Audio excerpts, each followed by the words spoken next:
En ce début de narration, le bruit, le mouvement et les formes sont étroitement associés. De loin, une tête profilée de couleur claire avance.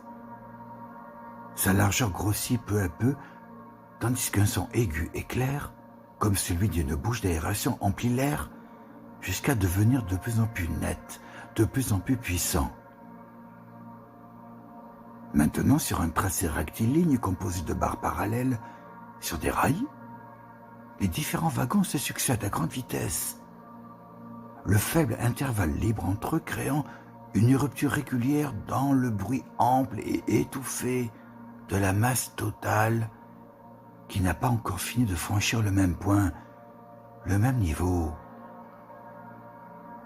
Puis l'espace se dégage soudain, l'arrière du train, profilé lui aussi, mais dans une moindre mesure venant de montrer furtivement ses courbes, avant de s'éloigner, avant de s'évanouir, un train maintenant loin, un train dont la fuite engendre à nouveau un bruit de fond, un bruit clair, un bruit mat, désormais dissous. Un peu plus tard, après le passage du train, la forme narrative se concentre sur un compartiment, sur un espace voyageur prévu pour 6 ou 8 personnes. Un espace convertible en salle de travail ou d'études. En quelques gestes, une table a pu être montée à partir de son support encastré dans la paroi extérieure, juste au-dessus de la vitre. Ici, un certain nombre de textes ont été commencés, ébauchés.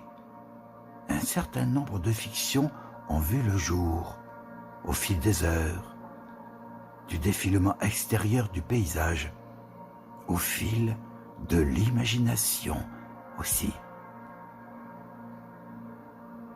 Des paragraphes ont été soigneusement écrits, raturés parfois, avec des annotations dans les marges. Des feuillets ont été rangés, compilés, classés, protégés.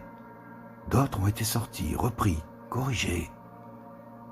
Des formes narratives ont pris forme dans cet espace, entre ces sièges, ce sol, ce plafond et cette table périmètre indispensable à l'élaboration d'écrits inachevés, d'écrits en mutation.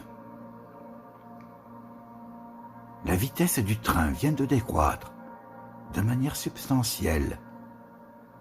Le couloir parallèle au compartiment, au milieu du train, en son début, à sa fin, est baigné de lumière, celle qui pénètre les immenses vitres de la ligne rectangulaire extérieure, une ligne qui semble interminable.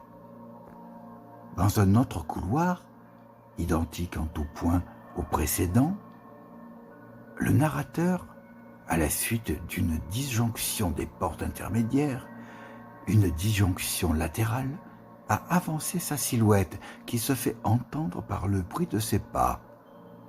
Un bruit mat, discret, un bruit neutre.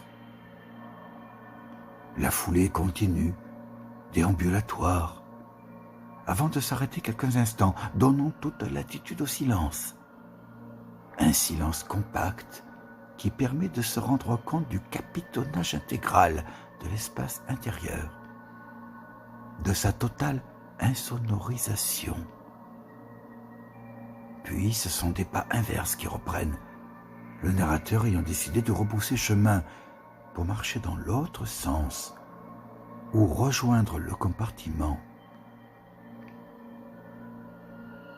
Le paysage change assez souvent, offrant à l'œil des formes géométriques mouvantes, des formes aisément identifiables qu'il est donc possible de qualifier pour aller un peu plus loin dans la description courante ou dans le contour adjectival des choses en l'état.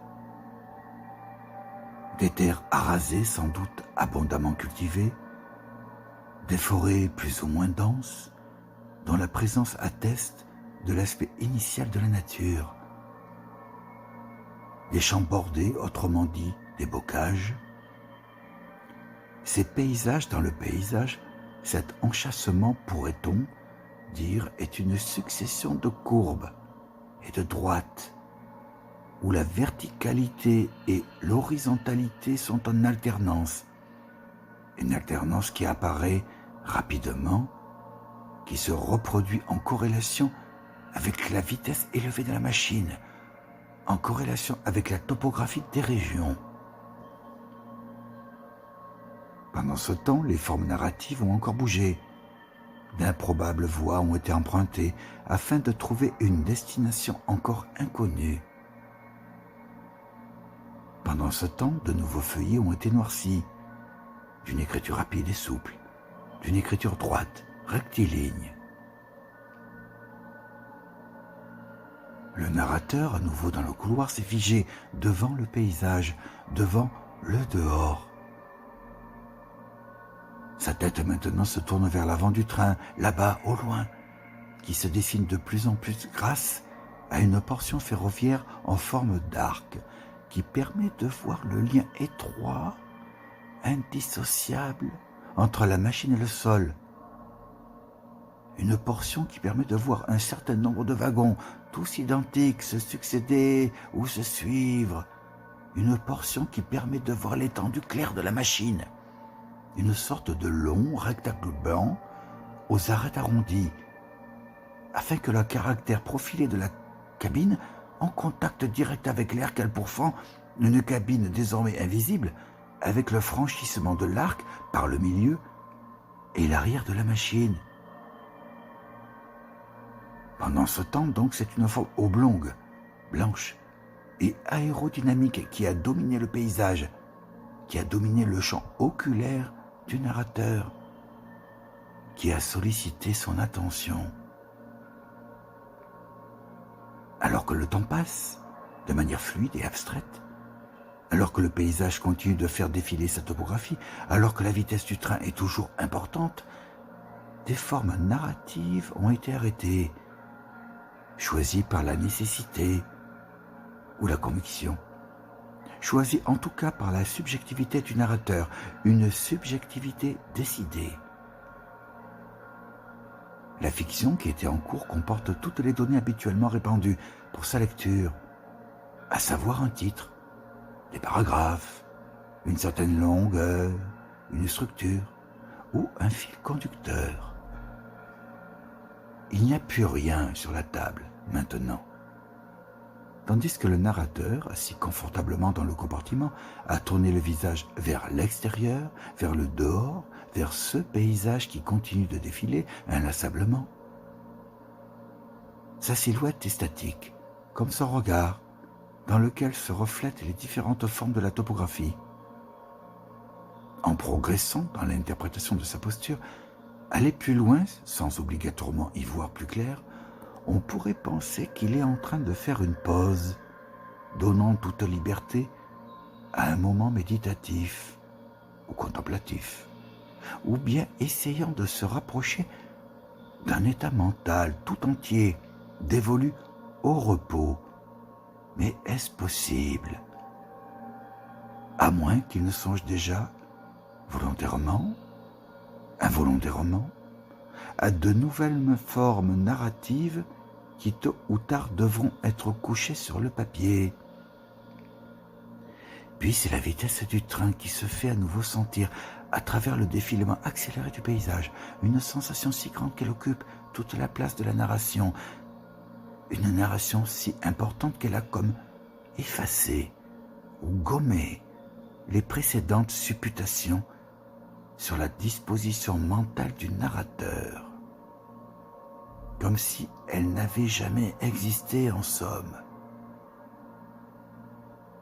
Le compartiment, le couloir, la table, la vitre, le paysage, la vitesse, la sinuosité du train, la mobilité de la narration, l'aérodynamisme de la machine, le passage de son volume sur les rails, les pas du narrateur dans le couloir, le rangement des feuillets, Et à nouveau, encore, à partir d'un point plus lointain, qui ne sera qu'un espace de transition, la tête du train est en train de pointer. Elle devient de plus en plus grande, de plus en plus nette.